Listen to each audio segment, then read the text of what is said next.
진실 추적자 사건 반장 시작합니다. 이 고속도로 출구 근처에서 저 멀리 있는 차량의 갑작스런 차선 변경으로 당황하셨던 적 있으신가요? 이번 영상도 딱 그렇습니다. 함께 보시죠. 자, 저쪽 1차로 세단을 주목해 주십시오. 오른쪽 깜빡이를 켜고 갑자기 훅훅훅훅 밀고 옵니다. 자, 3차로 달리던 이 불박 차량 20톤 트레일러였는데 계속 직진해야 했는데 저거 사고 피하려다가 엉뚱하게 출구를 의도치 않게 빠져나가게 된 겁니다. 세상에 이런 민폐가 어디 있습니까? 트레일러 기사분의 기지가 그나마 저 대형 참사를 막았다고 밖에는 할 말이 없는 상황이죠. 자, 출구를 지나쳤다 싶으면 그냥 다음 출구로 가십시오. 자칫하면 이승의 출구로 빠질 수 있습니다. 자, 오늘 준비한 사건 해시태그로 소개해 올리죠. 전자발찌 훼손 도주범이 또 있습니다. 전남 장흥 50대 남성. 이 발찌 찬 채로 그 짓 했다가 끊고 튀었습니다. 벌써 12일째. 어디로 갔는지도 아직 모릅니다. 자, 달리는 택시 안에서 그것도 자동차 전용 도로 위에서 갑자기 내려달라 떼쓰는 취객. 안 된다는 말이 떨어지기가 무섭게 폭행이 시작됐습니다. 자, 이번엔 택시가 가해자입니다. 만취 여성 승객 납치에 성폭행하고 불법 촬영까지 했던 택시기사 일당. 어제 이 항소심이 있었는데요. 형이 2년이나 줄었습니다. 합의를 했다는 이유입니다. 자, 오늘은 추석 연휴가 있는 9월의 첫날입니다. 2021년도 이제 3분의 1밖에 남지 않은 건데요. 그 대망의 첫날 당연히 사건 반장과 함께 하셔야겠죠. 자, 준비되셨으면 대한민국과 전 세계 재외동포 가족 여러분의 시선을 모아서 출발합니다.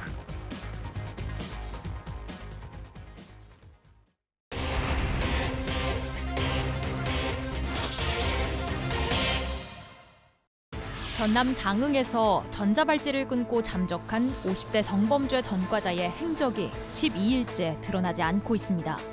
달리는 택시 안에서 조수석에 앉은 승객이 기사를 폭행하는 사건이 또다시 벌어졌습니다. 오늘의 주요 사건을 정리합니다. 자, 오늘도 변함없이 사건 반장 시작합니다. 사회부 송우영 기자, 손수호 변호사, 이수정 경기대 범죄심리학과 교수, 양지열 변호사, 박준혜 수호 선생님 나오셨습니다. 안녕하세요. 안녕하세요. 자, 뭐 아시다시피 이번 주 시작부터 정말 제가 이 미간에 막 주름이 선명하게 이렇게 딱 그어졌을 정도로 너무 이 강력 사건들이 막 본물 쏟아지듯이 나와가지고 정말 너무 저 개인적으로도 스트레스를 많이 받고 있는데, 그래서 특히나 오늘 두 분 변호사님, 교수님하고 꼭 이 미치광이들에 대해서 얘기를 좀 하고 싶었습니다. 그래서 저 개인적으로 정말 이 수요일을 기다렸는데요. 자, 이제 하나씩 조금 얘기를 해보도록 하죠. 일단 첫 번째 전자발찌. 이거는 일단 이 연쇄살인 그 건과는 다른 사건입니다. 별건입니다. 자, 전남 장흥에서 50대 성범죄 전과자가 이거를 끊고서 지금 아직도 어디 뭐 행방이 묘연하다면서요? 네, 못 잡고 있는 겁니다. 저희가 어제도 짧게 전해드렸는데 이 50대 남성은 전남 장흥에서 전자발찌를 끊고 도주했습니다. 지금 광주보호관찰소와 전남 장흥경찰서가 추적을 하고 있는데요. 공개 수배를 했습니다. 이 남성의 체격은 왜소하다고 하고요. 167kg의 키에 몸무게는 56kg 정도, 팔자걸음이 특징이라고 합니다. 도주할 때 주황색 계통의 배낭에 흰색 바탕의 줄무늬 운동화를 착용했다고 하고요. 21일 날 오후 2시쯤 자택을 나선 이후에 행방이 묘연한데 오늘로 12일째 우리 무중인 상태입니다. 자, 오늘 첫 번째 사건 체크포인트 짚어보죠. 잠적 12일째입니다.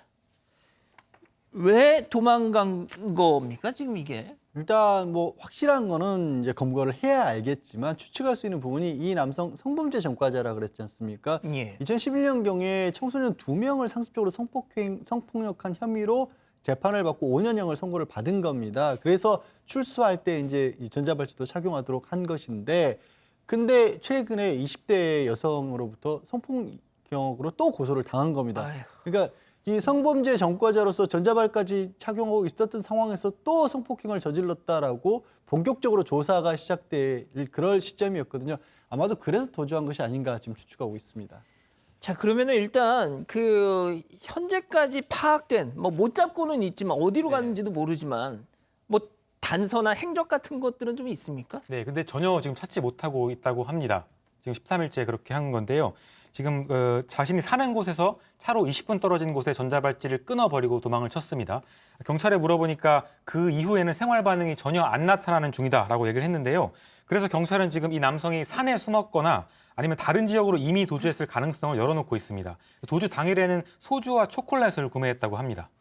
교수님, 진짜 이런 인간들이 막 지금 도처에 이거 거의 걸어다니는 시한폭탄이잖아요, 이거. 그렇죠. 지금 이제 입건까지 된 상황에서 사실 유치가 안 되고 구속이 안 되고 이러다 보니까 결국은 도주를 이제 시작한 것 같은데 문제는 이제 전자발찌를 훼손을 하고 도주를 하기 시작했다는 얘기는 정말 극단적인 선택까지 하는 상황일 개연성이 굉장히 높다 이런 생각이 들어서 타인에게는 물론 위험합니다. 예. 그런데 자기 자신에게도 저는 위험할 것으로 추정이 돼요.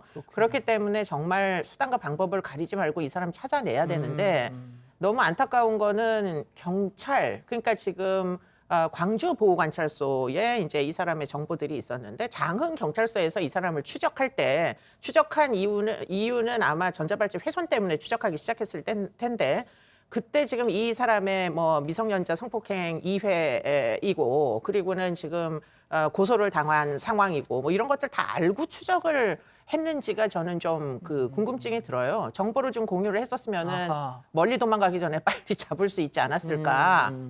좀 그런 아쉬움은 있습니다. 교수님이 극단적인 선택을 할지도 모르겠다라고 말씀을 하시니까 그래서는 안 되겠지만 지금 이렇게 오리무중인 게 또 그런 이유도 있는 게 아닌가라는 좀 불길한 생각도 듭니다.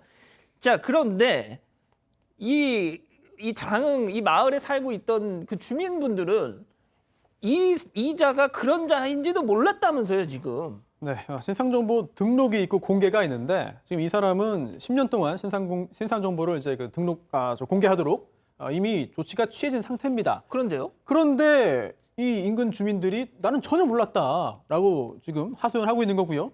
게다가 3년 전에 이 지역으로 이제 바로 옆집으로 이사 온 주민이 이렇게 얘기하는 거예요. 나 우편 통지 받은 적이 없고 아이고. 심지어 우리 집에 여자아이 4명이고 아내까지 여자 5명이다. 그런데 이거 알았으면 조심할 텐데 전혀 모르고 있었다라고 말을 하는데 이게 누구의 잘못이라고 지적하기는 쉽지 않아요. 하지만 아쉬운 점이 있습니다. 예. 이게 제도의 허점인데요. 왜냐하면 이미 이런 그 신상정보 등록 공개 대상이 이제 내가 살고 있는 집에 이사를 오면 우편으로 통지가 옵니다. 네. 그리고 또 살고 있다가 다른 데로 이사를 가도 이사 갔다고 통지가 옵니다. 아하. 그런데 이 반대로요. 이미 이런 성범죄자가 살고 있는 상황에서 내가 그 옆집으로 이사를 가면 그때는 우편 통지가 안 돼요. 아하. 이런 허점이 제도상의 허점이 있는 거거든요. 따라서 야. 조금 전 말씀드린 그 옆집에 살던 그 주민도 이게 3년 전에 이 성범죄자의 옆집으로 이사를 간 겁니다. 그러다 보니까 현행 제도상 우편 통지를 받지 못하게 된 거죠. 이야, 또 그런 부분이 있었군요. 알겠습니다. 이 남성에 대한 소식은 계속 속보가 전해지는 대로 말씀을 드리겠고요. 자, 이 전자발찌 훼손 살해범 이 강모 씨 어제 구속이 됐는데 이 참 양 변호사님, 저는 이게 신상 공개를 법이 그러니까 그렇다지만 이걸 이 위원회를 열어서 할지 말지를 논의하고 4가지 조건에 맞냐 안 맞냐. 아유, 참 아무튼 결정이 됐습니까, 이거? 아니요, 결정이 된 게 아니라요. 말씀하신 것처럼 답답하지만 법적 절차라는 게 정해진 절차가 있지 않습니까? 경찰에서 신상공개위원회를 열어서 경찰과 법조인 의사들이 포함된 위원회에서 이 법적 요건에 맞춰서 강력범죄이고 예방 필요하다든가 국민적으로 알려야 될 필요가 있다나 이런 것들을 고려해서 이 공개 여부를 결정하는데 오늘 결정하는 거는 신상공개위원회가 열릴지 말지를 또 경찰청에서 결정하는 겁니다. 그러니까 신상공개위원회가 열린 게 아니라 신상공개위원회를 열지를 오늘 결정하는 겁니다. 아이고, 그럼 뭐 하세월이잖아요, 그럼. 근데 이게 이미 사실 구속이 돼버렸잖아요. 예. 그렇기 때문에 지금 외부로 노출이 될 가능성이 있는 건 이후에 경찰의 수사를 해서 출석하는 과정 정도밖에 없기 때문에 하루 이틀이 미뤄진다고 해서 크게 달라질 것 같지는 않습니다. 그렇군요. 아니 어제 우리 두 분 변호사님하고 교수님 모르시겠지만 홍지용 기자 있지 않습니까? 있었던 우리 기자. 홍 기자가 저 강모 씨 옆에서 마이크 딱 이거 했다가 팍 하면서 다쳤어요, 좀. 네. 큰 부상은 아니었지만. 그분이 예? 그렇군요. 아니 아무튼 자 교수님 일단 이 자가 이 범행동기 야 너 왜 그랬어 그랬더니 금전 문제 돈 문제를 얘기를 했습니다. 네. 이거 돈 뭐 어떻게 좀 맞다 그랬겠구나 싶으세요 이게? 뭐라고 얘기를 드리겠어요. 돈이라는 게 뭐 상대적인 거니까 많이 있어도 또 모자란다고 생각하는 사람도 있을 수 있으니까 뭐 어쨌든 이 사람은 범행 동기로 금전적인 그 필요가 있었다 이렇게 진술을 뭐 계속 여러 번 번복하고 있습니다. 그렇기 때문에 진정한 동기가 뭔지는 이제 그 사실은 부검을 보냈거든요, 시신을. 그래서 그 시신에서 이제 성폭행 그 흔적들이 있는지 이런 것들을 다 확인을 해본다니까. 예. 그리고 나서 이제 나오는 게 진실이겠죠. 객관적인 사실이. 근데 이제 본인은 어쨌든지 간에 이제 돈이 필요했다. 뭐 이유는 뭐냐. 지금 화장품 회사에 들어갔는데 어떤 목사가 추천을 해서 화장품 회사에 들어갔는데 이 화장품 영업사원을 하려면 350만 원어치 화장품을 일단 구매를 해야지 그 영업을 할 수가 있답니다. 그러다 보니까 이제 돈이 필요해가지고 지금 그 돈을 구하기 위해 가지고 교도소에서 알게 된 교화위원들이 있는데 그 사람들에게도 전화를 하고 뭐 또 아까 그 뭐 두 분의 피해자들에게도 지금 그런 이제 금전의 필요 때문에 돈을 내놓으라고 했는데 이 돈을 안 내놨다는 거잖아요. 그래서 결국은 두 명의 여성을 모두 죽였다. 이런 이제 취지의 진술을 하고 있는데 그러면 이 사람이 그렇게까지 이제 살 길이 막막했느냐? 그거는 아니었던 것 같아요. 왜냐? 지금 3개월간 이 사람이 기초생활수급자로 지급받은 맞습니다. 네, 돈이 700여만 원이라거든요. 보통 그러니까요. 사람들도 한 달에 150만 원 정도면은 어느 정도는 이제 생활이 가능한데 지금 3달인데 700만 원은 굉장히 좀 윤택하게 살 수 있는 돈 아니겠습니까? 그런데도 불구하고 지금 이제 돈이 더 필요하다. 이렇게 이제 주장 중이어서 그게 이제 범행 동기라고 주장 중이어서 이게 이제 보통 사람들 평균적인 사람들의 씀씀이하고는 좀 달랐던 것 같다 이런 생각을 예. 자꾸 하게 됩니다. 자 말씀하신 것처럼 교도소 교화위원에게 어떻게 보면 자신의 영혼의 구원자일 수도 있는 교화위원한테 자기가 350만 원을 갖다 드려도 될까 말까 한 판에 그거를 화장품을 사달라고 막 졸라댔다는 게 이게 자 그리고 말이죠 이 피해자의 신용카드 숨진 네. 피해자 한 사람의 신용카드로 뭘 구입했다 뭐 이런 것도 있어요. 맞습니다. 경찰이 수사 중에 지금 확인한 사항인데요. 집에서 첫 번째 피해자를 살해한 다음에 그 피해자의 신용카드를 갖고 나옵니다. 그래서 서울 강남구의 한 휴대전화 매장에 가서 아이폰 4대를 구매합니다. 이게 우리 금액으로 596만 원어치였다고 하는데 바로 또 옆에 있는 중고 매장에 가서 다시 되팝니다. 이 금액이 480만 원 정도로 지금 알려져 있는데 그러니까 휴대폰이 필요했던 게 아니라 돈이 필요했던 겁니다. 지금 경찰은 수사 중이라서 말을 좀 아끼고 있는데 이렇게 휴대전화를 되판 돈으로 두 번째 피해자한테 돈을 일부 갚으려고 했지만 이 피해자가 빌린 돈 전부를 갚으라고 하니까 결국 두 번째 피해자마저 살해했다는 보도들도 나오고 있습니다. 정확한 사항은 수사가 끝나보면 확인할 수 있을 것 같습니다. 자, 양 변호사님. 저는 참 이거 그 참회로 뭐 쓴 거 교도소 안에 무슨 홍보지에 쓴 거 그거 말고 또 편지도 공개가 됐어요. 네, 거기서도 그렇습니다. 아주 그냥 새로 거듭나는 것 같은 아주 막 절절한 편지를 썼던데. 심리 치료를 받고 나서 소회를 쓴 겁니다. 강사에게 편지를 쓴 거고요. 정말 기독교인 분들에게 죄송하지만 뭐라고까지 얘기하냐면 그리스도의 향기를 뿜으며 살아갈 것이다라는 그런 얘기를 썼습니다. 이게 편지 직접적으로 이제 언론에 공개가 됐잖아요. 저 봤는데 정말 믿어지지 않는 게 글씨도 너무 번듯하고요. 또 이 사람에게 출소한 이후에 너무나 기쁘다면서 전화를 걸어서 전화 목소리도 공개가 됐는데 목소리도 그냥 너무 멀쩡하게 들리는 겁니다. 그리고 심지어 이 주변에 뭐 탄원서를 써줬거나 했던 분들, 목사님이나 이런 분들도 이 사람이 이런 범죄를 저지르고 상상을 못했다. 그러니까 겉에서 보기에 이분들은 사실 전문가들이잖아요. 이런 사람들을 늘 만나는 예. 그런 분들이 보기에도 정말로 참여한 것처럼 보였던 거예요. 아주 철저하게 자기를 속였던 게 아닌가 싶습니다. 자, 뭐 말씀해 주신 것처럼 뭐 이런 내용이에요. 기독교인으로서 그리스도의 향기를 뿜으며 살 것이고 기쁜 복음을 전하고 있다. 내가.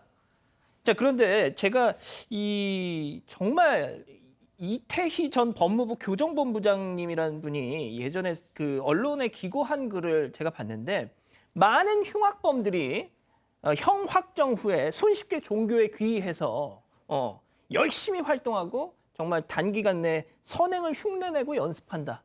어떻게 해서든 뭔가 어떤 뭐 형종 변경이나 뭐 이런저런 좀 혜택을 보기 위해서 좀 그런 전략적 노림수도 있다. 뭐 이런 지적인 것 같은데요. 지금 양 변호사님 말씀하신 것처럼 교수님 그런 분명히 좀 복선도 깔려 있었다고 봐야 되는 거 아닙니까?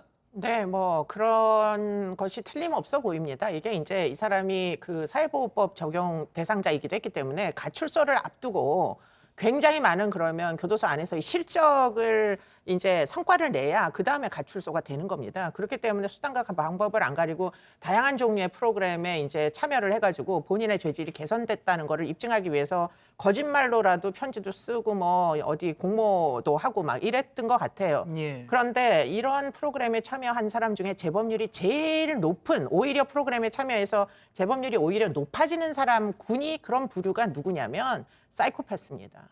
사이코패스들은 완전히 상황을 자신에게 유리한 방식으로 이용할 줄 알거든요. 아이고야. 그렇기 때문에 사실은 목사님의 선의를 악용했을 그렇죠. 것이고, 그리고는 이제 심사위원들의 뭐 심사 절차를 또 어떻게 하면 유리한지 또 악용했을 거고, 출소한 이후에도 뭐 기초생활수급자 아무나 되는 거 아니잖아요. 예. 완전 악성 민원인으로 돌변을 해가지고 결국은 국가의 세금 다 빼먹을 먹은 것이고, 그럼에도 불구하고 재범을 했잖아요. 예. 그렇기 때문에 갱생이 되기가 무지하게 어렵습니다. 그렇기 때문에 현재 전자감독제도, 전자발찌만 붙여가지고서는 바깥에다가 그냥 내놓는 제도가 근본적으로 사실은 사이코패스를 대상으로 적절한 제도는 아니다. 네, 이렇게 말씀드릴 수 있겠습니다. 그러시군요. 그러니까 이렇게 뭐 기초생활수급비 다 타먹고 그랬던 인간이 어제 보신 것처럼 사회가 X 같아서 이런 소리를 하고 있습니다, 여러분. 예? 자, 아무튼 첫 번째 사건 이렇게 마무리하고요. 두 번째 사건 체크포인트 짚어보죠. 차 세워. 뭡니까 이건 또? 네, 달리는 택시에서 승객이 기사를 폭행하는 사건이 또 벌어졌습니다. 서울에서 있었던 일인데요. 저 영상을 좀 보면요. 네, 조수석에 타고 있던 승객이 지금 삿대질을 시작합니다. 택시 기사한테요. 그러더니 조금 후에는 주먹을 날리기 시작합니다. 머리와 목을 향해 주먹을 날렸는데요. 지금 강한 충격으로 이후에는 저 기사의 안경까지도 벗겨집니다. 그 이후에도 주먹이 계속됐는데요. 경찰에 따르면 지난달 31일 새벽 4시쯤 서울 성동구 부근의 강변북로 안에서 있었던 일입니다. 택시 안에서 택시기사를 폭행한 건데요. 이 60대 피해자 택시기사 얘기를 들어보니까 함께 타고 있던 다른 승객과 말다툼을 벌이고 있었다고 합니다. 그러다가 갑자기 차를 세우라고 해서 자동차 전용 도로기 때문에 이제 위험해서 차를 못 세운다 이렇게 얘기를 하니까 갑자기 폭행하기 시작했다 이렇게 진술했습니다. 자, 그러면 피해 택시기사분의 얘기 직접 한번 들어보시죠. 술 취했죠. 반말로 차 세워. 그게 2번인가 3번이 됐어요. 여기 차를 못 세웁니다 그랬어요. 내려줬다가 그 사람들이 같이 이러다 맞아 죽겠으니까 도망을 가야겠다는 생각밖에 안 난 거예요. 나와서 뭐라 하래. 쫓아와서 또 때리는 거예요. 자, 나와서 몸을 피했는데도 또 쫓아와서 때렸다. 네. 처음에는 못 내려준다고 했다가 계속 때리니까 결국에 피해서 나온 겁니다. 피해서 나왔는데 같이 내려서 쫓아오면서 또 때렸다는 겁니다. 그래서 피해 택시기사는 그 내린 상태에서 달려서 도망갈 수밖에 없었다. 방금 그렇게 얘기를 한 건데요. 저희 JTBC 기자가 가서 직접 인터뷰를 한 내용입니다. 이 가해자와 택시 함께 탔던 승객이 신고를 했고요. 이 택시기사는 눈과 목 등을 크게 다친 상황입니다. 교수님, 저는 진짜 이 택시 운행 중인 택시 기사를 폭행하는 인간들이 제일 바보 같다는 게 택시 기사분 당연히 위험하죠. 근데 자기도 위험해요. 예? 그렇죠. 운전을 안경을 끼고 하는 사람을 얼굴을 때려서 안경이 날아가면 뭐 앞이 제대로 보이겠습니까? 그러니까요. 그러니까 뭐 자기 목숨 내놓고 지금 이런 폭행을 하는 상황이었던 걸로 보이고. 아유, 저 상처 좀 보세요. 네, 그러니까 지금 승객 둘이서 말다툼을 하다가 왜 갑자기 운전석에 있는 기사를 대상으로 폭행을 하게 됐는지 상당히 좀 앞뒤가 안 맞는 행동 같아서 당시에 만취 상태였나 이게 좀 의문이 들기는 합니다. 예. 자, 손 변호사님. 결국 이제 경찰에는 넘겨졌는데 뭐 일단 쟁점부터 좀 정리를 해 주시죠. 네, 일단 폭행 행위를 한 거죠. 그 외에 뭐 상해의 고의를 가지고 있었느냐 또는 뭐 폭행치상이냐 여부가 쟁점이 될 수 있겠습니다만 일단 적어도 폭행 행위는 했어요. 그런데 일반적인 폭행에 비해서 가중처벌됩니다. 이제 이른바 운전자 폭행죄인데요. 이제 특가법에 규정되어 있습니다. 운행 중인 자동차의 운전자를 폭행 또는 협박한 경우에는 형량이 굉장히 올라가는데요.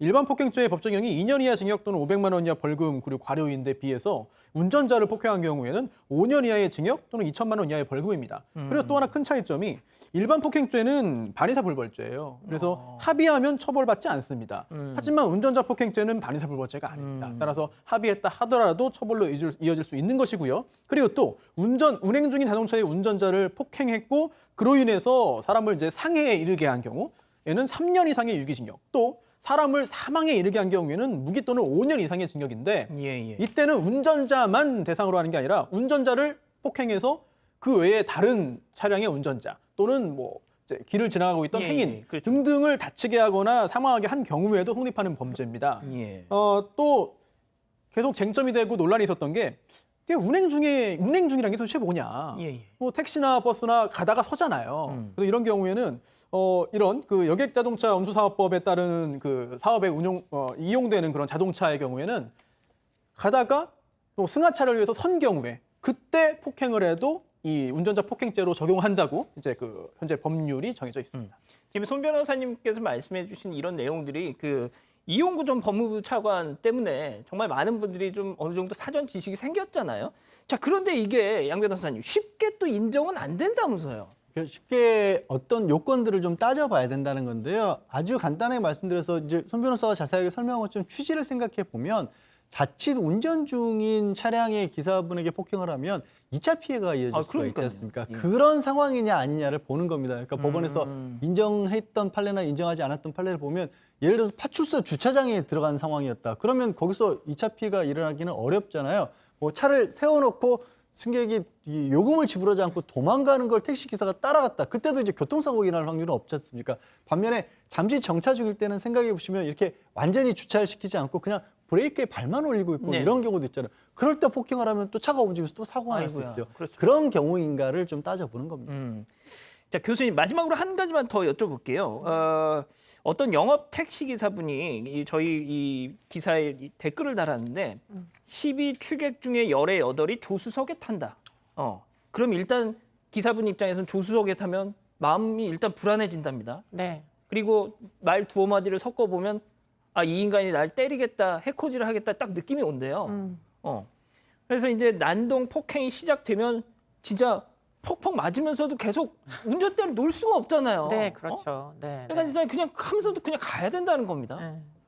아니 정말 이게 한두 번도 아니고 진짜 좀 어떻게 해야 될까요? 글쎄 야간에 그 어쩔 수 없이 이제 영업용 그 차량을 운전하시는 분들은 이런 뭐 불가피한 상황이 계속 매일매일 반복이 될 겁니다. 그렇기 때문에 이제 이런 일들을 막기 위해 가지고 외국과 같은 제도 같은 것들을 한번 생각을 해볼 필요가 있어요. 방어 그 막판 같은 거를 설치를 하죠. 많이 요구하시죠. 네, 근데 그 플라스틱 판을 그냥 고정을 시켜놓으면 불편하잖아요. 답답하고. 그러니까 그것을 조금 더 이렇게 운전석을 중심으로 해가지고 이 열었다 닫았다 할 수 있는 필요가 없으면 밀어놓고 미닫이처럼. 그리고는 이제 필요할 때는 뭐 밤에 야간 같은 경우에는 좀 쳐가지고 방어가 되게 이런 형태의 시설을 설치하는 것도 한 가지 대안일 수 있습니다. 네.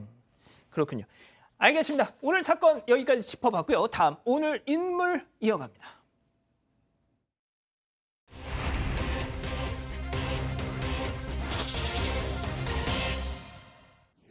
만취한 여성 승객을 납치해 성폭행하고 동영상까지 촬영한 택시기사들이 항소심에서 감형을 받았습니다.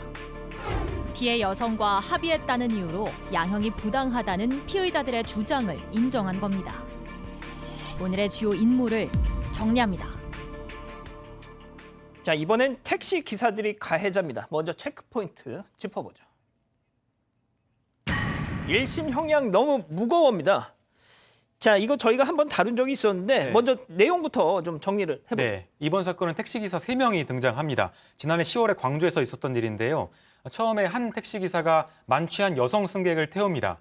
근데 그 사실을 동료 기사한테 알려줍니다. 내가 만취한 여성 승객을 태웠다고. 그러니까 그 기사가 와서 이 만취한 여성을 태우고는 또 다른 택시기사의 집에 갑니다. 그래서 그 집에서 2명의 택시기사가 함께 성범죄를 저지르는데요.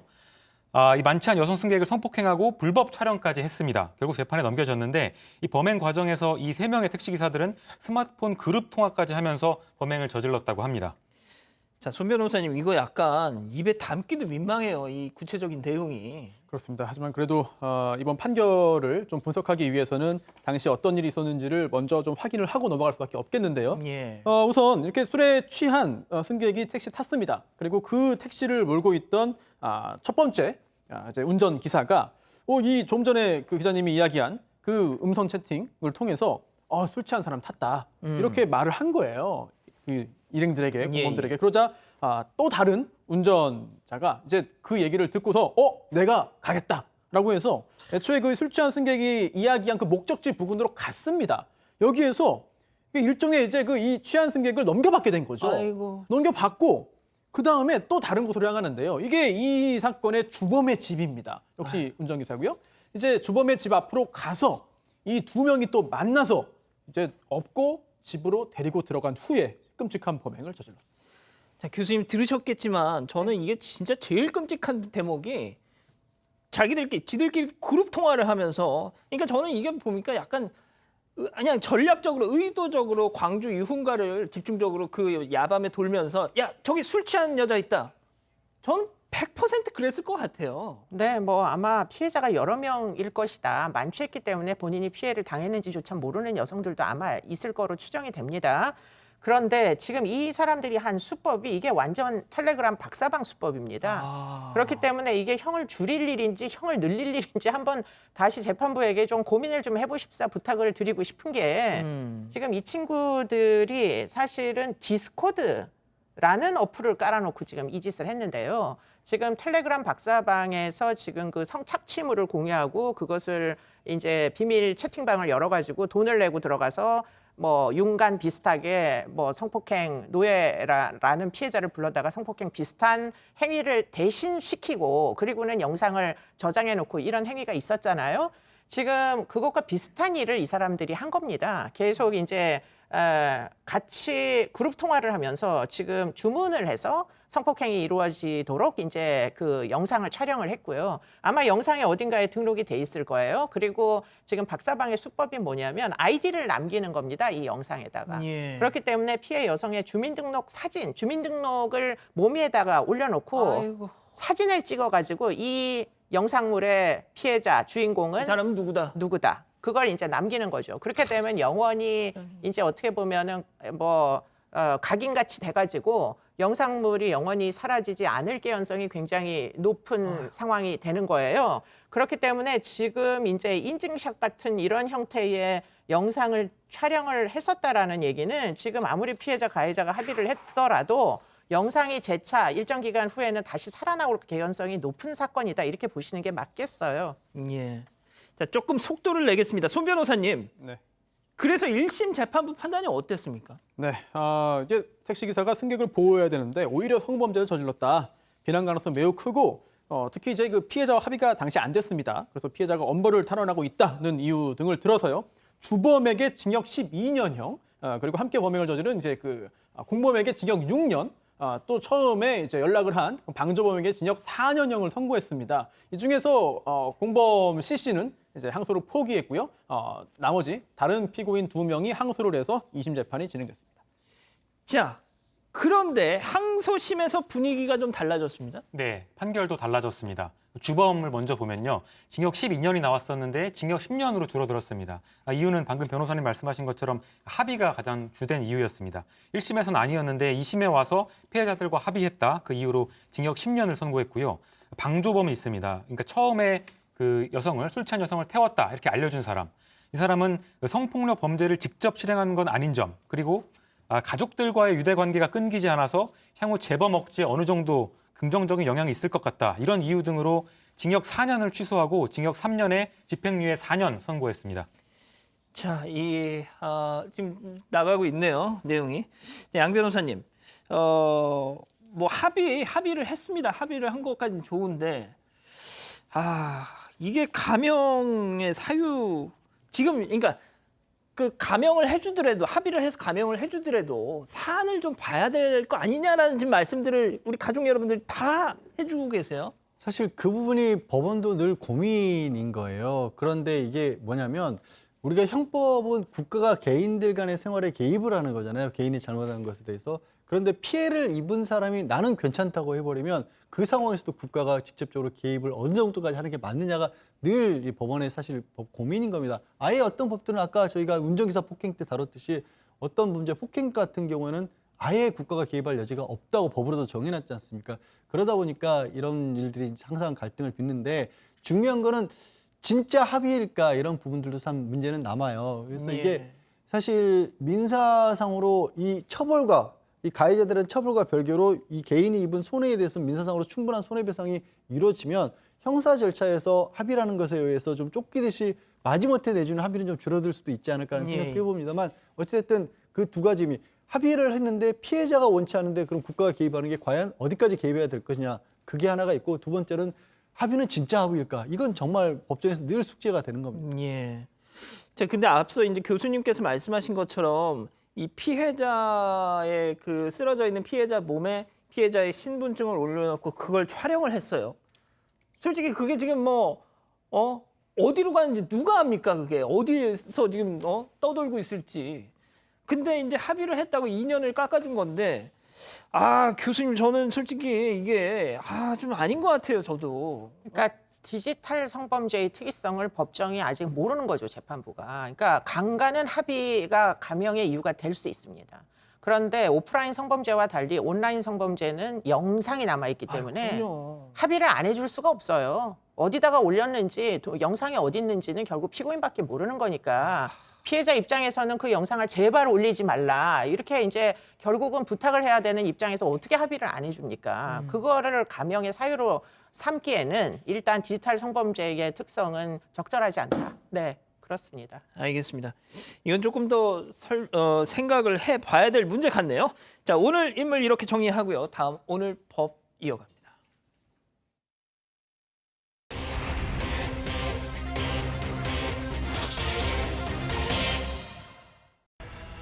헤어진 연인의 집에 침입해 음식과 화장품에 독성 물질을 넣고 성범죄까지 저지른 40대 남성이 실형을 선고받았습니다. 외도를 눈감아준 남편을 상대로 아내가 제기한 이혼 청구 소송에 대해 남편도 혼인 파탄에 책임이 있다는 판결이 나왔습니다. 오늘의 주요 판결을 알아봅니다. 자, 첫 번째 재판은 어떤 사건입니까? 네, 대전에서 한 40대 남성이 헤어진 여자친구에게 독성 제초제를 먹이려고 했습니다. 이 40대 남성은 지난해 11월 대전 서구에 있는 이 전 여자친구네 집에 가서 이것도 몰래 들어갔습니다. 집 비밀번호를 몰래 알아서 몰래 들어가서 냉장고에 있는 김치랑 화장품에 몰래 제초제를 넣고 집에서 나왔습니다. 아니, 제초제면은 그 마시고 뭐 죽는 거 아니에요? 뭐 사망 가능성도 물론 있지만 네. 기본적으로는 부작용이 뭐 구토라든가 호흡 중추신경 이상이 될 수가 있고요. 무엇보다 이렇게 화장품에 섞었다고 했잖아요. 눈에 들어가면 영구 손상이 일어날 가능성이 있다라는 겁니다. 정말 다행히도 냄새가 이상해서 사용하거나 먹진 않았다고 하네요. 자, 그런데 거기서 스톱했으면 그래도 뭐 그런데 네, 더 나갔죠? 맞습니다. 이게 효과가 없으니까 한 달 후쯤입니다. 한 달 후쯤에 다시 몰래 집에 침입을 합니다. 근데 이번에는 이 전 여자친구가 마주쳐서 실패를 하는데요. 마주치니까 흉기를 들이대고 기절을 시키고 성폭행까지 저질러서 결국 재판에 넘겨졌습니다. 저는 사건을 보고서 이거 진짜 이해가 안 됐던 게 아니 죽일 거였으면은 근데 성폭행은 또 거기서 왜 합니까? 이거 뭡니까 이 인간은 진짜. 네, 뭐 성폭행이라는 게 원래 이런 관계에서 많이 일어납니다. 헤어짐을 통보했음에도 불구하고 받아들이지 못하여 쫓아가서 이제 결국 마지막 순간까지 이제 너는 내 거다 이런 식으로 이제 하는 건데요. 이 사건에서 저는 좀 주목을 했던 게 그러면 이 남자는 이 집에 도대체 몇 번 침입을 한 건가요? 왜 침입을 할 수밖에 없게 왜 침입을 멈추게 못하나요? 사법권이. 신고하면은 침입 못하게 좀 해주면 안 됩니까? 남의 집에 이런 식으로 애인 집에 들어가도 되는 건지가 일단 의문이고요. 제초제를 넣었다는 얘기는 너 죽어라 이런 얘기잖아요. 제초제 넣을 때 심정을 고민을 해보면은 예. 뭐 아직도 사랑하기 때문에 제초제를 넣을 리는 없잖아요. 먹어도 그만이고 죽어도 그만이고 이런 생각을 갖고 한 행위에 대하여 좀 너무 관대한 생각을 가졌던 게 아닌가 이런 생각이 좀 드네요. 알겠습니다. 그럼 여기서 이번 재판의 체크포인트 짚어보죠. 여기도 나오네요. 피해자와 합의했다. 자, 그래서 법원 판결이 어떻게 나온 겁니까? 네, 징역 3년 6개월형 나왔습니다. 재판부는요, 흉기로 상해를 가하고 한거불능 상태에서 간음했고 또 그 외에도 음식에 독성 물질을 이제 투입했다. 피해자의 충격이 크고 죄질이 나쁘다고 평가했고요. 다만 그러면서도 성범죄로 처벌받은 전력은 없다. 또 범행을 인정하고 반성하고 있으며 무엇보다 피해자와 합의했고 피해자가 선처를 원하고 있다라면서 양형의 이유를 밝혔습니다. 자, 제가 말미에 교수님께 그냥 총평을 여쭙겠습니다. 자, 손 변호사님, 그러면은 앞서 이제 그 택시 기사들이 지들끼리 막 연락해가지고 야 저기 술 취한 여자 있다. 이거 합의해서 2년 깎아준 거랑 지금 이 건도 그렇고요. 그러니까 물론 합의를 하면 약간 형을 깎아주게 해서라도 이 피해자들로 하여금 금전적인 어떤 피해자한테 보상을 하도록 동기부여를 해주는 뭐 그런 것까지는 이해가 되는데 이것도 이게 3년 6개월 제초제인데 네. 좀 일단 이 사건에서 제초제 부분보다 이 강간 상해가 더 중한 범죄로 보여요. 일단 그 재판부는 그렇게 평가를 한 거죠. 근데 이 강간 상해를 보면은 일반적으로 그 기본적인 그런 그 양형위원회 양형 기준이 징역 4년에서 7년입니다. 물론 여기에 다른 범죄가 추가됐고 또 이 각각의 범죄에 대해서도 여러 가지 요소들을 감안을 해서 형량이 최종적으로 나온 것인데 이 강간 상해만 봤을 때 징역 4년에서 7년 요 사이에 들어가긴 합니다. 다른 것도 이제 감안을 해야 됩니다. 일단 단순하게 생각할 때. 그런데 지금 문제되는 게 합의잖아요. 양형위원회 양형 기준을 보면은 처벌 불원을 양형 요소로 기재하고 있어요. 예. 즉 피해자가 처벌을 원치 않으면 이거는 형량을 낮추는 요소로 작용한다는 거죠. 그런데 이 사건의 경우에도 처벌 불원의 의사를 피해자가 표했습니다. 그리고 그냥 뭐 이제 처벌을 원치 않는다가 아니라 이 처벌 불원의 전 단계로 어떤 합의금이 지급되고 합의서가 작성됐을 가능성도 있는 것이고 예. 또 간혹 가다가 이런 합의금 없이 처벌 불원 용서하는 경우도 없진 않아요. 예. 어쨌든 합의 여부와 또 합의금 전달 여부와 관계없이 피해자가 처벌을 원치 않으면 형량에는 영향을 줄 수밖에 없는 그런 상황인데 그러다 보니까 최근에는 합의서가 제출되면은요, 처벌 불원서가 제출되면 검사가 직접 이 피해자에게 성범죄 피해자에게 연락을 하는 경우가 있습니다. 직접 연락해서 정말 합의한 거 맞냐? 정말 용서한 거 맞냐? 어떤 조건으로 합의했냐? 무서워서 한 거 아니냐? 혹시 어떤 협박을 더 당해가지고 어쩔 수 없이 한 거 아니냐? 최근에는 직접 확인하기도 하는데요. 과거보다는 좀 더 실질적인 실제 합의 의사 존재 여부를 확인을 합니다만 그런데도 무서워서 그냥 합의 용서했습니다라고 말을 할 경우 또 배제할 수 없거든요. 이 진지한 합의 의사 여부를 판단하는 게 사실은 쉬운 일은 아니죠. 자, 양 변호사님, 그래서 이 대법원 양형위원회도 좀 뭐 고민을 하고는 있다면서요? 고민을 해서 일정 부분 지난달에 사실은 정비를 하기로 했습니다. 그래서 결정된 내용이 아마 양 앵커의 마음에는 전혀 들지 않을 것 같긴 합니다만 그렇습니까? 어떻게 하기로 했냐면 개인적 법익이라는 게 있습니다. 우리가 이제 형법을 왜 이런 것들을 처벌하냐고 했을 때 개인을 보호하기 위한 게 있고 사회를 보호하기 위한 게 있고 국가를 보호하기 위한 건데 개인적 법익이라는 건 다른 게 아니라 피해를 입은 당사자 그 사람에 관한 겁니다. 폭행이 됐든 상해가 됐든 성범죄도 개인만 피해를 입은 거잖아요. 이런 범죄에 있어서는 적극적으로 반영하라고 했습니다. 실제로. 그래서 처벌을 원하지 않는 의사로 보는 게 맞다라는 게 양형 기준입니다. 대법원에서 이렇게 정한 겁니다. 대신에 이제 사회적 법익 같은 게 뭐냐면 방화 아니면 문서를 위조한 거 이런 건 한 사람만 피해를 입는 게 아니잖아요. 그렇죠. 그렇기 때문에 이런 부분에 있어서는 합의를 반영하지 않겠다라고 합니다. 아까 제가 잠깐 말씀드린 것처럼 법원의 입장이 도대체 이게 뭐야라고 하실 수도 있지만 이런 겁니다. 개인들의 권리를 더 중요시하는데 성범죄 같은 경우는 성적 자기결정권을 보호하기 위한 건데 개인이 내가 괜찮다고 하는데 왜 국가가 관여를 하느냐라는 얘기를 또 할 수도 있는 거거든요. 그래서 이제는 앞으로도 중요해진 부분은 조금 전에 손 변호사가 지적한 바와 같이 진정한 의미의 합의가 있었느냐라는 부분들을 어떻게 판단할 것인가가 중요한 요소가 될 것 같습니다. 이제 교수님이 뭐 짧게 좀 마무리해 주시죠. 예. 짧게 할 수 있을지는 잘 모르겠고요. 말씀해 그런데 이제 그 피해자가 신변에 불안을 느끼지 않아야 합의가 진짜 합의인 거죠. 근데 피해자의 신변은 보호를 안 해주는 게 우리나라의 관행인데, 그런데 합의는 진정성이 있어서 가명에 뭐 인자로 삼기에 적극적으로 반영해야 된다, 이런 식으로 얘기하는 거는 좀 피해자 입장을 너무 고려를 안 한 거 아닌가. 외국은 그럼 어떻게 하는가? 예, 예. 외국의 경우에는 피해자의 입장을 빅팀 임팩트 스테이트먼트라고 해가지고 피해 영향 진술서를 받습니다. 그래서 그거를 양형 인자로 써요. 예를 들자면 아까 그 동영상 때문에 택시 기사 3명에 의해서 성폭행도 당하고, 그런데도 어쩔 수 없이 합의를 해줄 수밖에 없는 피해자가 있었잖아요. 그러면 그분이 그 피해를 당해가지고 인생이 얼마나 망가졌는지를 써가지고 법정에 제출할 수 있는 권리를 주는 거예요, 피해자한테도. 인생을 회복하기 불가능하게 피해를 입은 거잖아요. 여전히 그 동영상이, 내 주민등록증이 내 몸에 찍힌 영상이 어딘가에 떠돌아다닐지도 모르는 불안.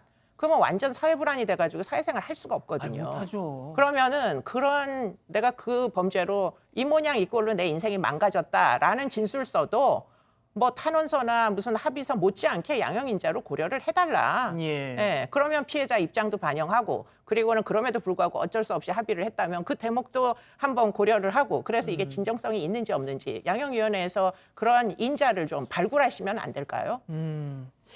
알겠습니다. 뭐 이 정도로 마무리하죠. 첫 번째 재판 이렇게 정리하고요. 두 번째 법 체크 포인트 짚어보죠. 외도 아내의 이혼 청구입니다. 자, 송 기자 좀 정리 좀 해주세요. 네, 이번에는 그 외도와 관련된 사건인데요. 외도를 한 여성이 남편에게 이혼을 청구한 상황입니다. 일반적인 상황하고 좀 반대로인데요. 이 여성은 자신이 근무하던 직장의 사장과 약 8년 동안 불륜 관계를 맺었습니다. 그 이후에 관계를 끊었는데 이 불륜남이 집에까지 찾아와서 다시 만나자고 하는 등 스토킹을 이어갑니다. 그러니까 이 아내는 수면제도 먹고 극단적인 선택도 할 만큼 스트레스를 받았고 정신과에 입원까지 하게 됩니다. 이 과정에서 남편이 불륜 사실을 알게 되는데요. 근데 이 남편은 부부관계를 끝내지 않고 이 아내를 다시 받아들여서 가정을 유지하기로 선택을 하고 이후로도 오랜 동안 최근까지 부부관계를 유지해 왔습니다. 야, 양 변호사님 이렇게 뭐 남편이 한번 봐주고 그냥 살기로 했다지만 쉽지 않았을 것 같아요. 뒤로도. 사실 내용을 살펴보면 부부관계를 유지한 게 아닌 것처럼 보여요. 제가 봤을 때. 왜 그러냐면 같이 살기로 했는데 이후에 굉장히 잦은 다툼이 있었고요. 아이고. 또 아내가 나중에 또 성범죄 피해자가 됐던 사건까지, 불행한 사건까지도 있었습니다. 그런데 남편이 아내 탓을 하는 거예요. 네가 밖에 외출하고 다니고 아하, 짧은 옷 입고 다니고 화장 그렇게 하고 다니니까 이런 일 벌어진 거 아니냐는 식으로 아내를 탓을 해서 아내가 정신과 치료까지 받을 상황이었고 자해까지도 있었던 그런 일이 있었거든요. 그런 시간들이 이어지다가 또 남편이 심지어 이제 뭐 다른 남자들과의 부정행위도 막 의심을 하는 그런 상황이었던 겁니다. 결국에 아내가 시간이 흐른 뒤에 크게 다투고 집을 나가서 아내 측에서 이혼 소송을 제기합니다. 자, 결국 이제 외도를 처음 했던 건 아내인데 아내가 이제 막 남편이 하도 막 저렇게 하니까 이제 이혼합시다 청구를 한 겁니다. 그래서 재판부의 판단이 어떻게 나왔습니까? 네, 1심에서는요, 사실 그 아내의 이혼 청구를 받아주지 않았습니다. 이제 많은 분들이 잘 아시겠습니다만 우리 법상 이제 파탄주의가 아닌 유책주의를 택하고 있기 때문에 상대방에게 잘못이 있어야 그 이혼 청구가 인정이 됩니다.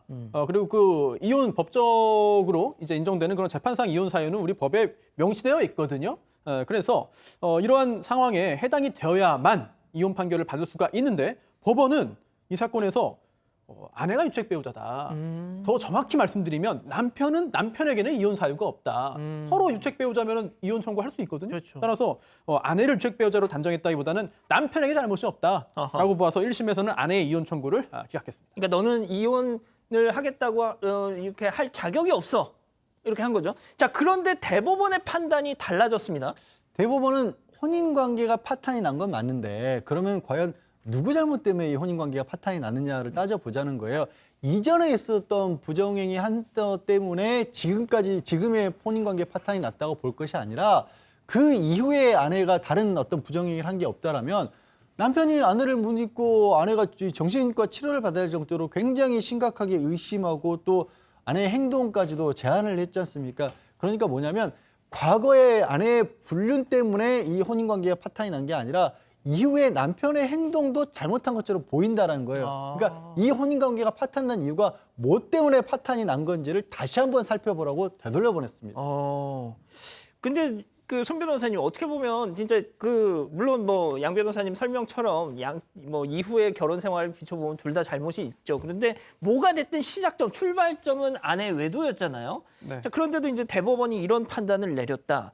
아하, 다시 한번 좀 해석을 좀 해주시죠. 법상 이런 규정들이 있어요. 그 상대방 배우자가 부정행위를 저지른 경우에 이제 이혼 사유가 되죠. 그런데 이걸 한번 용서하면은 그게 이혼 사유가 안 됩니다. 아, 그래요? 네. 그리고 또 일정한 시간이 지나면 또 이혼 사유로 삼을 수가 없고.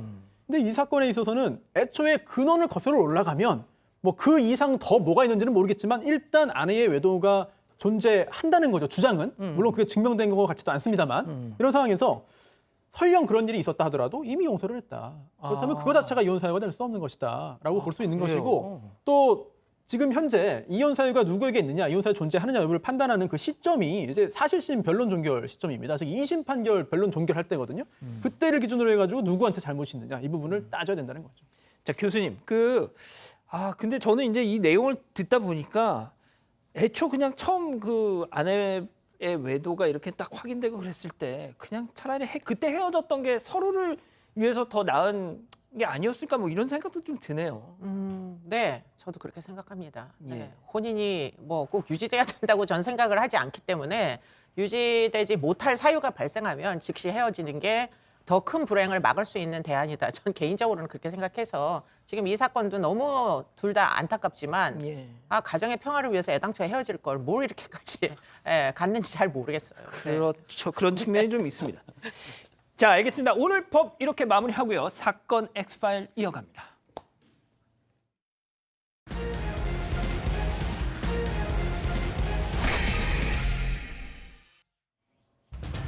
(20개월) 된 여자아이를 성폭행하고 학대해 살해한 20대 남성에게 비난이 쏟아지고 있습니다. 뿐만 아니라 이 남성이 저지른 입에 담기도 끔찍한 만행이 하나 둘 더 드러나고 있습니다. 심지어 자신의 장모에게 음란한 문자까지 보낸 걸로 드러났습니다. 이 남성에 대한 공분이 커지면서 약물 치료를 해야 한다는 목소리도 커지고 있습니다. 쉽게 말해서 화학적 거세를 해버리란 말이죠. 우리나라에서도 2011년부터 화학적 거세 제도가 시행 중입니다. 그런데 누가 화학적 거세를 받았다는 소식은 별로 들어본 기억이 없으실 겁니다. 지난해까지 대상자가 49명에 불과하기 때문입니다. 1년에 500만 원이 넘게 든다는 비용 문제, 또 범죄자에게도 인권이 있다는 인권 침해 논란 때문에 매우 제한적으로 사용하고 있기 때문입니다. 가족 여러분들은 이 20대 남성이 화학적 거세를 받아야 한다고 생각하시나요? 그럼 그 결정은 누가 내리는 걸까요? 오늘 X파일은 성충동 약물치료 제도에 대해 자세히 알아봅니다. 자, 이 20개월 된 자기 친딸을 성폭행하고 학대 살해하게 한 20대 남성 양모입니다. 양모 씨. 하필 또 성이 양 씨네요, 또. 자, 그런데 저는 이 양 씨 얘기를 오늘 진짜 세 분하고 좀 하고 싶었습니다, 진짜. 예? 자, 일단 다시 한번 정말 좀 월요일 날 송 기자 우리가 네. 이 월요일 날 이걸 다뤘잖아요. 맞습니다. 그 유튜브에 올라간 그 해당 클립이 정말 하루 만에 조회수가 40만이 돼요. 그냥 네, 댓글 읽어봤죠, 송 맞습니다. 기자. 읽어봤습니다. 네. 정말 너무 많은 분들이 너무 큰 충격을 받으셨어요, 이 사건에. 네, 저희가 다루는 내용을 보면서 흉악범들 내용 많이 다루는데 그 중에서도 뭐 정말 충격적이었던 것 같습니다. 일단 20개월 여아, 그것도 이제 자기 딸이라고 알고 있던 여아를 성범죄를 저질렀고 또 학대해서 살해했습니다. 그리고 장모에게 연락이 오니까 장모에게도 음란한 문자 메시지를 보냈는데요. 또 최근에는 또 아내 계좌를 이용해서 이제 중고 사기를 벌인 것도 드러났습니다. 물건을 판다고 속여서 400만 원을 받고 잠적했던 건데 그 이후에 출소해서 아내와 아기와 함께 살다가 이런 짓을 벌인 거였습니다. 자, 교수님, 네. 좀 말씀 좀 해주세요. 이 인간 어떻게 해야 됩니까, 진짜? 일단 뭐 소아 성애에다가 아마 상당히 그 아내에 대해서도 가학적인 그런 성적인 행위를 했을 개연성이 굉장히 높아가지고 더군다나 이제 매우 부적절하게도 지금 장모에게도 음란 메시지를 지금 보냈다는 거잖아요. 그러니까 정말 여성을 성적인 대상 이상도 이하도 아닌 것으로 본다. 심지어 20개월짜리 어린애도. 그렇기 때문에 일단 인간의 모습을 하고 있지만 인간의 그 기본적인 어떤 뭐 도리와는 굉장히 연관성이 낮다 이런 얘기인데요. 그런데 문제는 이제 뭐 지금 화학적인 것의 얘기가 나오는데 뭐 상당 부분 그 약물 치료가 필요하다라는 데는 전 동의합니다. 비정상적인 성적인 어떤 각성이 어린애들에 대해서도 있는 경우에는 그러면 약물 치료가 필요해요. 그런데 이제 약물 치료로 그럼 이 사람의 이제 여성에 대한 포악함을 끝장을 볼 수 있느냐? 저는 그거는 아닐 수도 있다라는 생각이 있다는 거죠. 예. 그렇군요. 자, 지금 뭐 우리가 지금은 이 시간에는 이 화학적 거세를 하냐 마냐 이 뭐 논의를 지금 전해드리고는 있지만 일부 지금 정치권에선 말이죠. 모 정당의 한 대선 주자는 이자에 대해서 내가 대통령이 되면 사형시키겠다. 지금 뭐 이런 얘기까지 지금 하고 있습니다. 자, 그런데 자, 일단 화학적 거세로 다시 돌아오죠. 일단 그게 뭔지부터 좀 손 변호사님 설명해 주시죠. 네, 성폭력 범죄자의 성충동 약물 치료에 관한 법률이 있습니다. 성충동 약물 치료법이라고 줄여서 부르기도 하죠. 검사가 치료 명령을 청구하면 법원이 판단을 하는 거예요. 그래서 15년 내의 기간을 정해가지고 이런 그 이른바 화학적 거세, 법령에는 이런 표현은 없고요. 이런 그 치료 명령을 받도록 하는 겁니다. 약물 치료를 하게 되는 건데 대상은 이래요. 소아 성기호증, 성적 가학증 등의 어떤 그 성적인 성벽이 있는 정신성적 장애인으로서 금고 이상의 형에 해당하는 성폭력 범죄를 지은 자. 그리고 또 여기에 더해서 의사가 이제 판단하는 거죠. 전문의가 판단해서 성적인 이상 습벽으로 인해서 자기 행동을 스스로 통제할 수 없다고 판명된 사람을 대상으로 합니다. 예. 그래서 주사를 통해서 약물을 투입하는 건데 이제 그 하위 법령을 통해서 보면은요, 우리나라에서는 현재 5가지 약물이 투입되고 있습니다. 근데 크게 보면은 2가지로 나눌 수 있어요. 하나는 성호르몬의 생성을 아예 억제 감소시키는 약물이 있고요. 또 성호르몬이 이제 수용체에 결합하는 거를 이제 억제시키는 약물이 또 하나가 있고, 이런 약물들을 이제 법원의 판단 하에 강제로 몸에 투입하는 절차가 되겠습니다. 자, 양 변호사님, 그럼 저거 그럼 쟤한테 저거 주입해 뭐 하지 마. 이걸 누가 결정하는 겁니까? 그 최종적인 결정권이 있는 건 법원이 맞아요. 재판부가 하는데 아까 손 변호사도 얘기한 것처럼 이제 검찰이 청구를 하는 겁니다. 1차적으로 결정은. 그리고 재판부도 이런 분야에 있어서는 판사가 전문가가 될 수는 없지 않습니까? 예. 정신건강의학과 전문의가 진단한 부분이 아주 결정적인 역할을 합니다.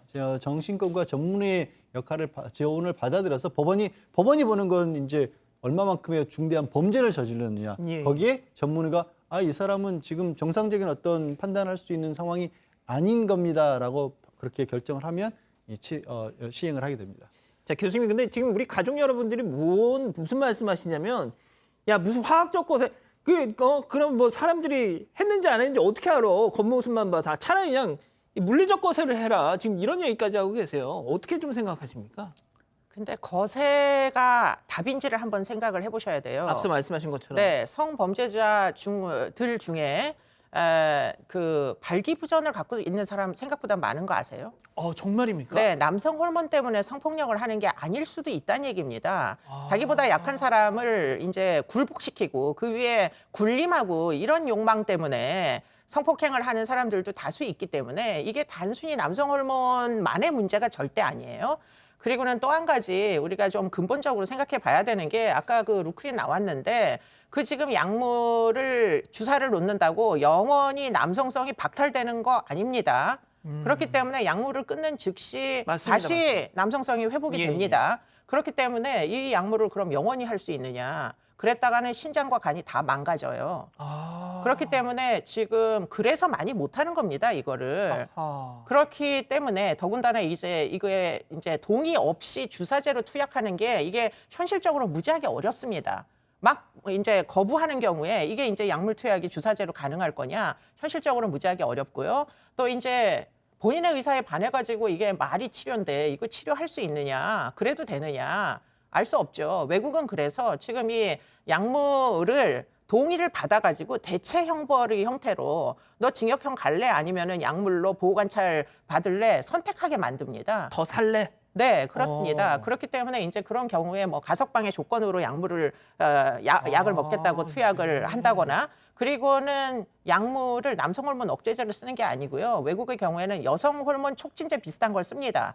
MPA 처분이라는 걸 쓰는데 그건 여성 호르몬입니다. 프로게스테론계의 그 약물을 쓰거든요. 그렇기 때문에 약간은 지금 차이가 있다. 집행하기 무지하게 어렵게 만들어 놨다. 그것은 확실해 보입니다. 네. 자, 송 기자, 지금 앞서 뭐 비용 문제도 얘기를 했잖아요. 이게 1년 한 번 주사하는데 수백만 원이 든다면서요, 또? 네, 그렇게 알려져 있습니다. 그동안 검찰과 법원이 좀 소극적으로 판단한 게 이유가 있던 건데요. 일단 1년에 수백만 원이 드니까 범죄자를 치료하는데 우리 세금이 그렇게 많이 들어가야 되냐라는 지적도 일각에서 있고요. 500만 원. 네, 두 번째는 또 인권 침해 소지도 있습니다. 그러니까 뭐 강제적으로 이제 약품을 넣는 거기 때문에 넣어서 호르몬을 낮추는 거기 때문에 범죄자에게도 인권은 있다 이런 지적도 있습니다. 두 가지 이유로 좀 소극적이었다는 평가를 받아왔는데 지금 인권 선진국이라고 하고 있는 그 많은 외국들에서도 방금 교수님이 말씀하신 것 같은 다양한 방법으로 우리보다 더 적극적으로 시행하는 나라들이 있기 때문에 이 기회에 우리도 다시 한번 생각해봐야 하는 거 아니냐 이런 여론도 커지고 있습니다. 제가 이 화학적 거세 관련해가지고 화학적 거세 처분을 받은 어떤 사람을 직접 만난 어떤 전문가한테 직접 얘기를 드렸는데요. 이제 약발이 좀 떨어져가지고 이제 다시 이 남성 호르몬이 막 나오고 있던 그런 즈음이었답니다. 그 대상자가. 그런데 뭐 이런 얘기를 하더래요. 그래서 정말 소름이 돋았다고 하던데 지하철을 탔는데 샴푸 냄새가 여성들의 샴푸 냄새가 제 코끝을 간지럽히더군요. 뭐 이런 얘기를 하더랍니다. 그러니까 이게 화학적 거세가 이게 약효가 떨어지면 또 도루묵이라는 거예요. 자, 그래서 지금 양 변호사님, 가족 여러분들도 그러고 일부 전문가들은 그냥 물리적 거세라, 그러니까 그 물리적 거세라는 게 그 우리가 지금 상상하고 있는 뭐 그런 게 아니라 그런 건 예, 아니에요. 그 정도는 아닌 그건 아닌 거잖아요. 그건 아니고 예. 그냥 성 기능 자체를 이제 영구 정지시키는 그런 건데요. 지금 뭐 화학적 거세 같은 경우도 미국 일부 주라든가 특히 유럽에서도 독일, 덴마크, 스웨덴 이런 곳들이 화학적 거세를 적극적으로 하고 있습니다. 물리적 거세. 화학적 거세를요. 그것들을 화학적 거세를 하고 있는데 이 국가들이 화학적 거세를 왜 하냐면 과거에는 덴마크 같은 데서 물리적 거세를 적극적으로 하다가 너무 심하다고 해서 낮춘 거예요. 그리고 그렇군요. 심지어 지금 체코 같은 데는 아직도 물리적 거세를 합니다. 체코 같은 경우는 상당히 많은 숫자가 하고 있고 미국도 텍사스를 비롯한 일부 주에서 하는데요. 텍사스에서 언제 하냐면 조건은 다 다른데 언제 하냐면 7세 미만 아동에 대한 성폭행을 저질렀을 때 이 물리적 거세를 합니다. 딱 우리 지금 얘기하고 있는 상황에 맞는 그런 상황이긴 합니다. 그러면은 이게 교수님, 일단 교수님께서는 화학적 거세가 대안이 될 수는 없다라고 계속 이제 뭐 생각을 하시는 거군요. 현재 우리나라에 도입된 방식으로는 대안이 될 수 없습니다. 그렇기 때문에 결국 재판부에서 선고를 못 내리는 거예요. 그런데 이제 근본적인 문제를 한번 생각을 해 보시자고요. 화학적 거세가 형벌입니까? 치료라고. 네, 응보주의적 형벌이라고 생각을 하시고 물리적 거세까지 시켜라 막 이렇게들 이제 마구 이야기를 하시는데 문제는 화학적 거세는 결국엔 치료입니다. 그렇기 때문에 치료를 해서라도 갱생을 시킬 만한 대상에게 적용을 하는 게 맞겠죠. 근본적으로 보자면 도저히 이 지금 20개월짜리를 성폭행을 한 이자는 영원히 돌아오지 못하게 해야 되는 게 답인 거예요. 예. 그런데 우리나라가 지금 영원히 돌아오지 못하게 안 하잖아요. 그렇기 때문에 출소한 이후에 전자발찌를 차고 훼손하고 도주하고 성폭행 또 하고 이렇게 되는 거잖아요. 예. 그러니까 사실은 영원히 못 돌아오게 하는 법을 만드는 게 지금 이 거세를 무슨 물리적으로 해라 이런 논쟁보다는 훨씬 현실적으로 가능한 이야기를 하는 겁니다. 예. 더군다나 사형은 실질적으로 재집행하기는 거의 불가능하게 보이기 때문이죠. 예. 손 변호사님 뭐 마지막으로 정리해 주실 말씀 있으실까요? 지금 교수님 말씀은 뭐 사형이 아니라면은 이제 가석방 없는 이른바 말 그대로 종신형을 도입하는 것도 방법이 아니겠냐라는 취지로 좀 해석이 되고 아까 그 비용 얘기했잖아요. 예. 이거 비용 뭐 국고에서 많이 들어가긴 합니다만 법령을 보면 원칙은 이 치료 대상자가 부담하는 게 맞아요. 그렇게 진짜요? 되어 있어요. 그런데 다만 오. 생계가 곤란하고 이 비용을 부담할 수 없는 경우에 한해서 예외적으로 정부가 부담하게 되는 건데 실질적으로는 정부가 부담하는 경우가 많겠죠. 왜냐하면 이런 상황에 놓였는데 뭐 재산이 많거나 뭐 풍족하거나 그럴 가능성은 사실 뭐 많지는 않잖아요. 그런 예, 가능성은. 예, 예. 그래서 이런 부분도 문제가 되는 것이고 또 2015년에 헌법재판소가 판단했습니다. 이거 위헌이냐 합헌이냐. 합헌이라고 판단했어요. 근데 그때도 이거 위헌 아니냐라고 했던 사람이 5살짜리, 6살짜리 강제추행해가지고 이런 상황에 처한 사람이거든요. 이런 거 보면 물론 법적으로는 다 아주 객관적으로 중립적으로 잘 냉정하고 꼼꼼하게 판단을 해야겠습니다만 일단 사람인지라 여러 가지 감정이 드는 거를 참을 수는 없는 것 같습니다. 알겠습니다. 자, 뭐 할 얘기는 많지만 일단 이 정도로 정리하고요. 이어서 사건 상황실 넘어갑니다.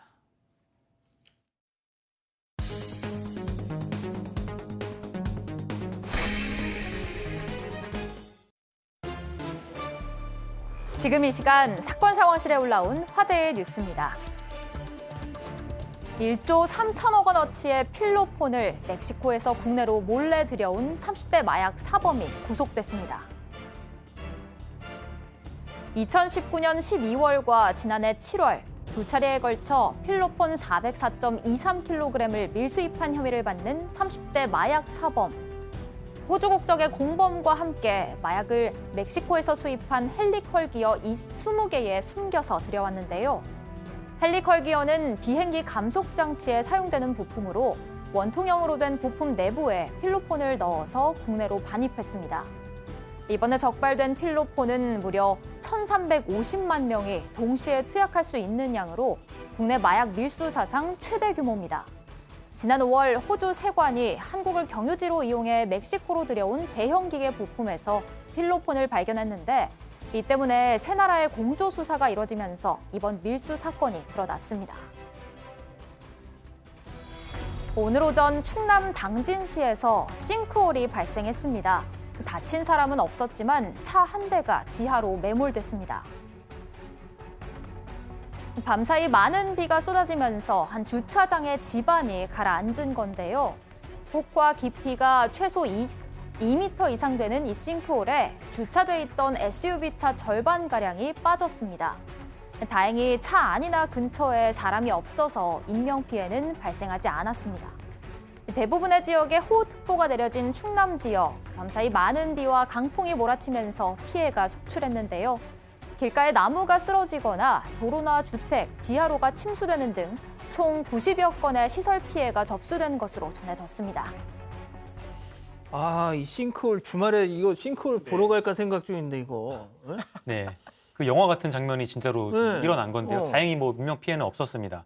많은 비가 내려서 그런 걸로 지금 추정이 되고 있는데요. 충남 당진의 한 주차장이었습니다. 이날 당진에 내린 누적 강수량이 104.5mm나 됐다고 합니다. 경찰과 소방당국은 주변을 통제하고 안전 조치를 했고요.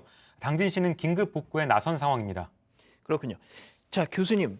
1조 3천억 원. 와, 이거 모르겠습니다. 제 기억으로 이거 최대 규모 아닐까요, 거의 이거? 최대 규모인 것으로 지금 보고가 되고 있고요. 이게 지금 1,350만 명이 동시에 투약할 수 있답니다. 세상에. 이게 거의 우리나라 성인 국민들이 그러네요. 다 투약해도 되는 양이라는 건데 이게 거의 기록적인데 문제는 이제 지금 최근에 이제 마약 밀수의 그 경로 루트가 이제 문제입니다. 이게 예. 이제 멕시코에서 조제를 하잖아요. 예. 그러면 이 필로폰이 결국은 한국을 경유지로 해가지고 이게 다시 재수출이 돼서 호주로 간답니다. 호주요? 네, 제3국으로 이제 퍼져가는 거예요. 그렇기 때문에 결국은 지금 이런 부분에 있어서는 사실은 한국이 뭐 이런 맥의 고리가 되고 있다라는 보고가 있어서 이건 진짜 여러 가지로 사법부에서 좀 신경을 써야 될 것 같습니다. 네. 그러네요. 알겠습니다. 김 아나운서 다음 소식 이어서 전해주시죠. 9년간 돌봐준 친할머니를 흉기로 찔러 숨지게 한 10대 형제가 구속됐습니다. 티셔츠 차림에 마스크를 쓰고 법원에 들어서는 두 형제. 9년 동안 자신들을 키워준 친할머니를 살해한 10대 형제입니다. 법원은 존속살해 혐의를 받는 형제에게 도주와 증거인멸의 우려가 있다며 구속영장을 발부했습니다. 한편 경찰은 범행 며칠 전 형이 동생에게 할머니를 살해하자는 제안을 했고 동생이 수락했다는 진술을 확보했는데요. 경찰은 추가 조사를 마친 뒤 다음 주쯤 형제를 검찰에 송치할 예정이라고 전했습니다. 농구선수 출신 방송인 현주엽의 학교폭력 의혹을 제기한 제 기자가 기소 의견으로 검찰에 넘겨졌습니다. 지난 3월 한 온라인 커뮤니티를 통해 현주엽의 학교폭력 의혹이 제기됐습니다. 현 씨와 같은 학교에서 운동을 했던 후배라고 밝힌 한 누리꾼이 학창 시절 현 씨가 후배들에게 물리적 폭력을 행사했다고 주장했는데요. 이 의혹을 제기한 제 기자는 현 씨에게 고소를 당했습니다. 경찰 조사에 따르면 누리꾼이 실제 현 씨의 학교 후배는 맞지만 그가 현 씨에게 폭행을 당했다고 지목한 후배는 맞은 적이 없다고 진술했다고 하는데요. 경찰은 이 진술을 토대로 누리꾼이 제기한 의혹이 사실이 아닌 것으로 결론 내렸습니다. 농구 스타 현주엽 씨에 대한 학교폭력 가해 의혹은 사실상 근거 없는 루머로 일단락되는 듯한데요. 의혹이 사실인지 아닌지를 떠나서 현 씨는 돌이킬 수 없는 피해를 보게 됐습니다. 지금까지 사건 상황실이었습니다. 아, 진짜 이 학폭 논란 중에 뭐 맞는 것도 있었지만 결국 또 이런 것들이 또 있어요. 그러게요. 이게 명확하게 밝혀져서 또 현주엽 씨 같은 경우도 의혹을 다 벗어야 되는데 또 사건만장 안 보시고 옛날 사건만 기억하시는 분도 있을 수 있거든요. 그게 명예훼손 사건의 문제인 겁니다. 당시 의혹이 제기되자 현 씨가 바로 거짓말로 굉장히 심각한 명예훼손이 있다면서 고소를 했고요. 이번에 들으신 것처럼 거짓말로 파악이 돼서 검찰의 기소의견으로 송치를 했고 다른 사람도 있습니다. 다른 사람에 대해서 추가 조사를 하고 있다고 합니다. 예. 자, 송 기자. 이 10대 형제 친할머니를 이 뭐 내용 조금 더 나온 거 있죠? 네, 저희가 전해드리긴 했는데 이 범행을 이제 형이 범행을 했고 동생이 가담한 걸로 보인다. 경찰이 그렇게 보고 있다고 전해드렸는데 지금 범행 며칠 전에 형이 이 범행에 대해서 동생한테 제안을 했고 동생이 받아들였다는 진술을 확보했다는 보도들이 나오고 있습니다. 그러니까 계획 범죄였다는 정황이 좀 더 나오고 있다는 건데요. 근데 아직 수사가 진행 중이라서 형제 국선 변호인의 얘기는 조금 다릅니다. 그러니까 형이 흥분한 상태에서 우발적으로 흉기를 휘두른 걸로 알고 있고 동생은 당시에 형을 말리는 등 범행에 가담하지 않은 걸로 보인다 이런 입장을 주장하고 있는 상황입니다. 손 변호사님, 진짜 얘네들 어떻게 하면 좋아요, 이거? 예? 참 강력 사건이 너무 많이 벌어지는데 이번 사건은 특히나 더 괴로운 것 같습니다. 말씀을 드리는 게 일단 어찌되었든 이게 동생이 말린 것인지 아니면 정말 이제 공범인 것인지 여부를 지금 단계에서 확정할 수는 없습니다만 만약에 이 형제가 이제 공모해서 함께 이런 존속살해 범죄를 저질렀다면은 더욱더 무거운 형벌로 가야 되는 건데 이 존속살해의 법정형이 사형 무기 또는 7년 이상의 징역이에요. 굉장히 높은 상황입니다. 그리고 비록 이제 그 19세 미만이기 때문에 또 소년법이 적용되긴 합니다만 이 소년이라고 하더라도 이게 다 형사처벌을 못하고 뭐 보호처분, 뭐 소년원 보내야만 하느냐 그렇지는 않습니다. 이 구체적인 상황을 봐서 보호처분이 아닌 실제 그 형사처벌 가능하거든요. 14세 이상이기 때문에 재판부가 어떤 판단을 할지 지켜봐야 될 것 같고 또 이 소년법에 따르면 사형의 경우에는 또 특별한 규정들이 있어요. 사형이나 이제 그 범죄를 범할 당시에 18세 이제 미만인 경우에는 사형 무기형에 처할 경우에 그 15년의 유기징역으로 내린다는 그런 규정들이 있고 또 부정기형에 대한 규정도 있습니다. 그런데 또 이게 부정기형 같은 경우에는 판결을 선고할 때 소년이 아니면 즉 19세에 넘어가면 또 적용이 안 돼요. 그래서 지금 연령 그리고 또 앞으로 판결이 선고될 때 연령 등도 구체적인 형량 그리고 또 형의 종류를 결정할 데 있어서는 굉장히 중요한 변수가 될 수 있습니다. 아무튼 이 소식도 저희가 계속해서 속보가 나오면 더 전해드리죠. 자, 이 정도로 마무리하고요. 마지막 사건 현장 이어갑니다.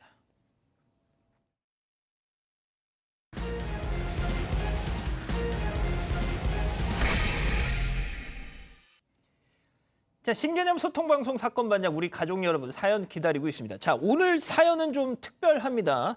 제가 지난주에 이 제주 서귀포의 이정선 님이 임시보호를 하고 있는 그 유기견 3마리 얘기 전해드린 적 있죠? 예, 뭐 보여주시죠, 바로.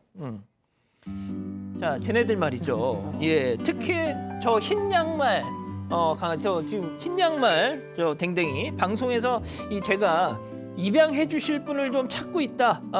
생각 있으시면 저희한테 연락 주십사 이렇게 말씀을 드렸는데 제가 저희 사반 메일로 어떤 분이 입양하고 싶다고 저한테 메일을 보낸 겁니다.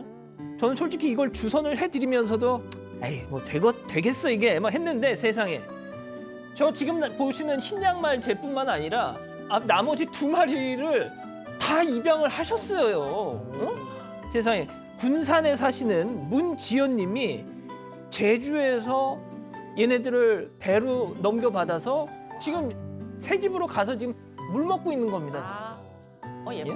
물 먹는다는 표현이 좀 그런데 아무튼 야 진짜 세상에 정말 제가 이게 방송을 지금 저도 몇 년째 하고 있지만 야 이 방송의 선한 영향력이라는 게 이런 건가 이런 생각이 들더라고요.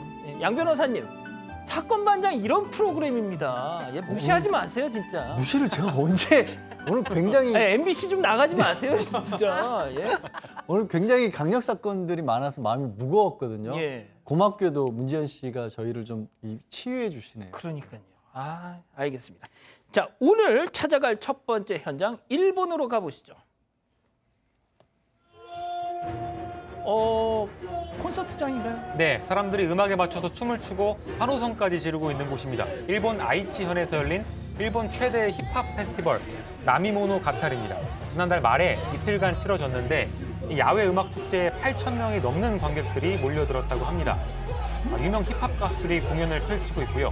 관객들은 몸을 움직이기 힘들 정도로 밀집한 상태에서 음악에 맞춰서 파도를 타고 있습니다. 현장음도 많이 들리고 있는데요. 마스크를 벗고 환호성을 지르거나 떼창을 저렇게 하기도 합니다. 아니 일본도 지금 접종률 그렇게 높지 않잖아요. 맞습니다. 확진자도 많이 나오고 있는데 일본에서 코로나19 확진자가 하루에 10,000명 넘게 매일 나오고 있습니다. 축제가 열린 아이치현도 신규 확진자 수가 급증하면서 지난달 27일부터 긴급 사태를 발효했다고 하고요. 축제 수용 인원도 5,000명 제한이 있는데 수용 인원을 훌쩍 뛰어넘는 인파가 저렇게 몰려든 겁니다. 주최 측이 저 행사장 내 마스크 착용, 또 거리두기 1m 유지, 함성 금지 이런 지침을 사전에 공지는 했다고 하는데요. 전혀 지켜지지 않고 있는 모습입니다. 보세요 지금. 1m가 아니라 거의 붙어 있는데요. 또 주류 판매도 자제하라는 권고도 있었는데 관객들은 이걸 무시한 채 행사장에서 음주를 하기도 했습니다. 와 저거 지금 일본 난리 났겠는데요. 저 사람들 또 다 자기 집으로 뿔뿔이 흩어졌을 거 아니에요 지금. 맞습니다. SNS에서 영상이 공개돼서 주최 측과 관중, 출연진, 비난 여론이 확산하니까 주최 측은 행사 홈페이지에 사과문을 올렸습니다. 또 이 아이치현의 주지사도 기자회견을 통해서 주최 측에 항의를 했다고 하고요. 이 페스티벌은 이제 끝이라면서 앞으로 이 주최 측의 장소를 빌려주지 않겠다 이렇게 말했다고 합니다. 아이고 참 충격적이네요. 알겠습니다. 다음 현장 중국으로 이어가죠. 이건 뭐? 카운트다운? 네, 하고 아파트들이 주저앉는데요. 이게 중국 원난성 쿤밍시입니다. 고층 아파트들이 우뚝 서 있는데 아파트들이 굉음을 내면서 무너졌습니다. 아파트들이 무너진 시간이 이게 단 45초라고 합니다. 네, 소리도 좀 크게 들리는데요. 중국의 한 부동산 개발 업체가 아파트 단지에 폭약을 사용해서 이렇게 아파트 14개 동을 동시에 폭파한 겁니다. 업체 측은 원래 당초 15개 철거하려고 했는데 기술상의 문제가 있어서 한 개는 폭파하지 못했고 14개만 폭파한 걸로 전해졌습니다. 아니 근데 딱 보니까 이거 뭐 구형 아파트 이런 거 아닌 것 같은데요? 네, 지금 짓고 있다가 분양도 하지 못한 새 아파트들입니다. 근데 왜 부셔요? 그 이유가 있었는데 이 아파트들은 2011년에 착공된 뒤에 건설사가 자금난을 겪어서 2014년부터 공사가 중단된 상태였습니다. 왜 부서졌나 봤더니 해당 업체 측이 올해 초에 개발권을 넘겨받은 업체인데 아파트 철거를 발표하면서 7년 동안 방치됐기 때문에 안전상 문제가 있을 수 있다. 또 예전에 설계한 거기 때문에 지금 시장 트렌드와는 좀 맞지 않다 이렇게 밝혔습니다. 그래서 공사 재개 대신에 철거를 택한 겁니다. 업체 측은 이 자리에 12층 이하의 아파트를 새로 짓는다는 계획인데 지역 주민들은 돈 낭비가 아니냐 이렇게 비판의 목소리를 내고 있다고 합니다. 아니 이게 리모델링을 하면 되지 뭘 또 부셔 또. 그러니까 지은 게 너무 아깝게 보이긴 하는데. 알겠습니다. 자, 다음은 최근 온라인에서 화제가 되고 있는 영상입니다. 보시죠. 뭐야. 여러분도 다 지났는데 남양 특집인가요? 아파트 천장에 뭔가 나타났습니다. 굉장히 섬뜩하죠? 머리를 풀어헤친 게 귀신이 거꾸로 매달려 있는 게 아닌가 싶습니다. 싸다코 뭐. 공포 영화도 아니고 귀신도 아니고요. 저게 4살 난 여자아이 머리가 아파트 1층 아이고, 바닥에 세상에. 낀 겁니다. 그러니까 머리가 어떡해. 그래서 머리카락이 떨어져 내려 있는 거예요. 어떡해요. 그러니까 저 구멍이 원래 부엌에 환풍기 배관 연결하도록 만든 그 공간인데 어떡해요. 이 아이가 이 장난을 치다가 거기 구멍에 머리를 집어넣고 놀면서 아유. 하다가 머리가 끼어버린 겁니다. 세상에. 그래서 저런 상태로 머리카락만 구멍 아래로 이렇게 늘어뜨리고 있었던 건데 몸이 그 구멍 위에 있잖아요. 얼마나 그럼 아파. 애는 물구나무를 서 있는 상황이었어요. 굉장히 사실은 고통스러운 상황. 당연하죠. 아니 근데 빨리 지금 구조를 하고 구조를 어떻게 소방대원이 하지, 저거? 출동을 해서 지하 1층에서 이 주변에 아이 머리 있는 주변을 드릴로 뚫고 있는 겁니다. 너무 그러니까 위험한데. 구멍 크기를 넓혀서 머리를 위에서 이렇게 빼내려는 그런 상황이고요. 당시 상황에 대해서 직접 한번 들어보세요. 예, 예. 小朋友，你不要急哈，叔叔给你稍微推一下，你试一下哈。预计将往上一点，轻一点，轻一点啊。 소방대원이 아이를 거꾸로 잡고 조심스럽게 들어 올리니까 아이 머리가 빠져나옵니다. 아이 구조되는데 40분 걸렸다고 하는데 그동안 얼마나 힘들었겠어요. 엄마 보자마자 지금 나왔습니다. 눈물을 터뜨립니다. 아이고. 네, 아이가 크게 다치지 않은 것 같아서 진짜 정말 다행입니다. 정말 진짜 어린아이들은 꼭 좀 주의하도록 많이 좀 이렇게 주의를 좀 주셨으면 좋겠습니다. 자, 다음 현장 미국으로 가보시죠. 저거는 뭐... 검은색 승용차 있죠. 안을 좀 자세히 봐야 되는데요. 송아지 한 마리가 뒷좌석에 타고 있는 겁니다. 저 보이시죠? 송아지가 눈 끔뻑끔뻑하면서 얌전하게 앉아 있는 겁니다. 아, 요즘엔 저게 유행인가요? 소 한 마리쯤은 뒤에 싣고 있어야 되는 송아지 거고요. 한 마리 태워줘야 되나요, 또? 그래서 저 차량이요. 그러니까 점심을 사려고 우리 패스트점에 드라이브 스루라고 하잖아요. 그- 차를 가지고 지나가는 그 황금빛 아치 거기. 예, 야. 거기에 이 차량이 있는데 다른 사람이 뒤에서 이제 같이 줄을 서 기다리고 있다가 저 차 뒤에 송아지가 있네 하면서 이거 영상을 촬영을 한 겁니다. 아니 근데 황금빛 아치 거기서 쇠고기 패티 팔잖아요. 그러니까 이게 우리 네, 말씀하신 아니, 것처럼 좀 너무 거기 잔인하다 저거는. 그러니까 여기 차에서 내리지 않고 주문하는 드라이브스루 이렇게 줄을 계속 서서 가는 건데 말씀하신 것처럼 그 소고기 패티를 파는데 뒷좌석에 송아지를 태우고 거기를 들어간 건데 하여튼 이게 끝은 아니고요. 저 보시는 것도 끝은 아니다. 영상을 촬영한 여성 얘기를 한번 들어보시죠. 예. I looked over and I thought it was like a decal on a window and it moved. I found out this morning that there was actually 3 cabs in the back seat of that car. Yeah, 2 of them were laying down and one of them, the one that you saw, was standing up. 아니 저게 가능해요? 무슨 송아지가 저 한 마리뿐만 아니라 3마리가 타고 있었던 거예요. 물론 송아지들이야 저기가 어딘지 알 수가 없긴 한데 좀 찜찜하지 않으세요? 이거 뭔가 느낌이? 거기다가 송아지를 트럭이 아니라 승용차에 태우고 있다는 게 뭔가 이상하고 하여튼 이 영상이 SNS 통해 화제가 되니까 영상 속에 저 차량을 운전한 주인이라는 사람이 나타났습니다. 그 누굽니까? 뭐 신원까지 공개하진 않았고 현지 언론 인터뷰를 통해서 내가 태웠던 게 살아있는 송아지가 맞다라고 확인을 해줬고요. 경매에서 송아지들을 샀다고 하네요. 그러니까 뭐 축산업자일 것 같아요. 뒷좌석에 3마리 태우고 있었던 것도 맞다라고 했습니다. 그런데 운전자가 소고기 패티가 들어있는 햄버거를 주문했는지는 모릅니다. 아 그렇군요. 야채 햄버거 먹었을 거라고 저는 믿습니다. 알겠습니다. 저 차 도대체 무슨 차길래 저렇게 내부 공간이 이렇게 넓죠? 알겠습니다. 자, 다음은 동물의 주인공인 미국 캘리포니아주로 가보시죠. 아유, 또 땡땡이네요. 네, 세크라멘토시에 있는 한 동물보호단체가 SNS에 올린 영상입니다. 그러니까 아메리칸 불리라고 부르는 견종인데요. 다 자라면 몸무게가 25kg이 넘을 정도로 커진다는데 지금은 태어난 지 얼마 안 돼서 아주 작고 귀엽습니다. 네, 이 강아지는 출생 직후 버려져서 지난 7월부터 이 동물보호단체가 돌보고 있는데 근데 이 강아지가 자세히 보면 보통 강아지들과 다른 점이 있습니다. 어떤 게? 네. 잠시 보시면요. 뒤에 보시면 5번째 다리가 꼬리 옆에 어이구, 붙어 저거야. 있습니다. 5번째 다리에는 지금 발가락이 3개가 보이는데요. 세상에. 네, 다리가 5개인 강아지는 아마 처음 보실 텐데 5번째 다리에 저기 뼈가 있는데 족근골이라고 하는 발목뼈라고 합니다. 다른 다리에 비해서는 짧다고 하고요. 그래서 강아지가 걷는 데는 지장을 주지는 않는다고 합니다. 그래서 이 동물보호단체는 이 5번째 다리를 제거하지 않고 그대로 두기로 결정했습니다. 이 강아지 이름도 상당히 독특한데요. 유명 향수 이름을 그대로 따서 샤넬 넘버 5입니다. 다리 5개를 갖고 있어서 이 강아지한테는 딱 맞는 이름인 것 같습니다. 앞으로 건강하게 자랐으면 좋겠습니다. 알겠습니다. 자, 잠시 30초간 전하는 말씀 듣고 다시 돌아오겠습니다. 채널 고정 리모컨 돈 터치. 탄력을 붙잡는 강력한 힘. 진세노믹스. 채우고 세우고 당기고 탄력의 시간을 무한하게 설화수 자음생 크림. 위 건강을 위해선 관리가 필요합니다. 위 건강엔 메스틱. 이름이 정답이네. 메스틱 위 불편감 개선에 도움을 줄 수 있습니다. 위 건강엔 메스틱. 이름 보고 선택하세요. 역시 프롬바이오. 아, 요즘에 이 너무 나쁜 놈들 사건이 많아가지고 제가 극심한 불면증에 시달리고 있습니다. 이 다크서클을 화장으로 간신히 가리고 있긴 한데 우리 가족 여러분들 잠 푹 주무십시오. 자, 오늘 준비한 소식 여기까지입니다. 저희는 내일도 별이 3개 오후 3시에 다시 옵니다. 사랑합니다. 자나깨나 코로나 조심 안녕히 계십시오.